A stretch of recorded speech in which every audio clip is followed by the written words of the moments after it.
అందరికీ నమస్కారం అండి. నేను మీ మురళీకృష్ణ మాట్లాడుతున్నా. మురళీకృష్ణ అగ్రికల్చర్ సపోర్ట్ ఛానల్కి స్వాగతం సుస్వాగతం అండి.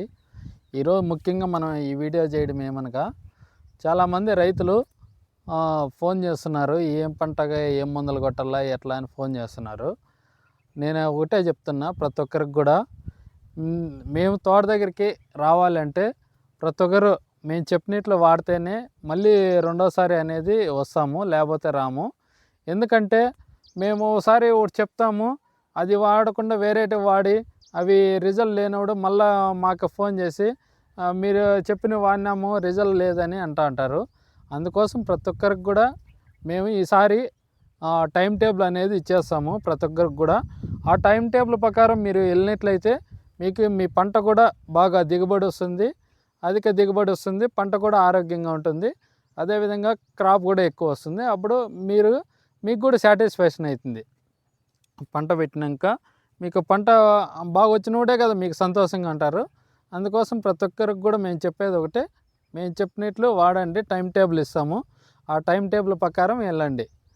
అంతేకాకుండా ఇంకొకటి మీకు తెలియజేస్తున్నాము, ఈ చాలామంది రైతులు దోసకి నాకు కంప్లీట్ అయినది వచ్చింది. ఇక్కడ ఎన్పి కొండ దగ్గర ఒకరు, కలకడ దగ్గర ఒకరు, పీటీఎం దగ్గర ఒకరు, వాళ్ళు 20 days క్రాప్ కాకనే దోస చెట్లకి చాలా సున్నితమైనవి, దోస అని కర్బూజ అని. వాళ్ళు ఏం చేసేస్తున్నారంటే క్లోరోపైరిఫాస్ అని, మా తర్వాత వచ్చి ఇంకా దాంట్లోకి ఎట్లా సిఓసి కానీ 2 కలిపి డ్రించింగ్ చేసుకుంటూ వెళ్ళిపోతున్నారు వేరేటివన్నీ. అప్పుడు ఏమైపోతుందంటే అసలు మొలక ఎత్తి కనీసము 20 days క్రాప్ అబ్బో తర్వాత ఏదైనా డ్రించింగ్ చేసుకోవచ్చు. అసలు డ్రించింగ్ కూడా ఎక్కువ చేయకూడదు. మా దోస కర్బూజ అని డ్రించింగ్కి వెళ్ళిపోతున్నారు, చెట్లన్నీ చచ్చిపోతున్నాయి. రైతుకి ఎంత లాసో ఒకసారి అర్థం చేసుకోండి. నాకైతే ఎన్పి కొండ దగ్గర 5-6 ఎకరాలు రైతు లాస్ అయిపోయినాడు. ఇక్కడ కలకడ దగ్గర ఒక రైతు 6 ఎకరాలు పోయింది. ఇంకా ఇక్కడ బీకొత్తకోట నుంచి రైతు తీసుకెళ్ళి చాలా దెబ్బతినేసినాడు, ఆయన 3 ఎకరాలు. అందుకోసమే ప్రతి ఒక్కరికి కూడా చెప్తున్నా, దోస కర్బూజకి వచ్చి డ్రించింగ్ అనేది చేసుకోవద్దండి. కావాలంటే డ్రిప్లో వదులుకోండి, 15 రోజులు చెట్ల పైన స్ప్రేయింగ్కి మంచివి చెప్తామా కాంబినేషన్ స్ప్రే చేసుకొని చాలా ఇబ్బంది పడుతున్నారు. ఇప్పుడే ఒక రైతుకి ఒక దోస విత్తనాలు కొనాలంటే మంచి కంపెనీవి అంటే ఇప్పుడు కుందనం అట్లాంటివి అయితే ఇప్పుడు ప్రజెంట్ నేను మొన్న రీసెంట్గా విన్నా 70,000 అంటే కేజీ విత్తనాలు. ఒక కేజీ విత్తనాలు పోతే ఎంత లాసో రైతన్నా తెలుసుకోవాలా. ఏదంటే అవి ఎతకబియ్య డ్రించింగ్ చేసుకొని చెట్లు నాశనం చేసుకోవద్దండి. అందుకోసమే ప్రతి ఒక్కరికి కూడా మేమేం చెప్పేదంటే, మేము చెప్పేది ఫాలోగా అయితే మీకు ఇలాంటివి నష్టాలు అనేది జరగదు.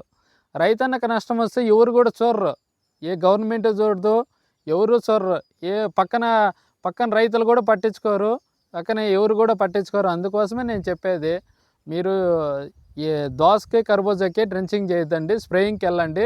అది స్ప్రేయింగ్ కూడా మేము చెప్తాం, మీకు ఏమైనా డౌట్ వస్తే నాకు వాట్సాప్ పెట్టండి. తర్వాత వచ్చి టమాటాకి డ్రించింగ్ చేసుకోవచ్చు. టమాటాకి డ్రించింగ్ చేసుకునేకి వచ్చినాయి. అవకాలంటే మీరు స్టార్టింగ్ నాటినాక వారం లోపల మీకు ఒలింప్లెక్సీ, రెడామిల్, ఇసాఫైన్ ఇవి వారం నుంచి 15 రోజుల లోపల డ్రించింగ్ చేసుకోండి, మీకు సరిపోతాయి. ఓకే, థ్యాంక్ యూ అండి. నెక్స్ట్ వీడియోలో మీకు ఇంకా మరిన్ని ఇన్ఫర్మేషన్ కావాలంటే మన ఛానల్ని సబ్స్క్రైబ్ చేసుకోండి, అలాగే లైక్ చేయండి. మీకు ఏ విధమైన డౌట్స్ ఉంటే కామెంట్ చేయండి. ఓకే, థ్యాంక్ యూ అండి.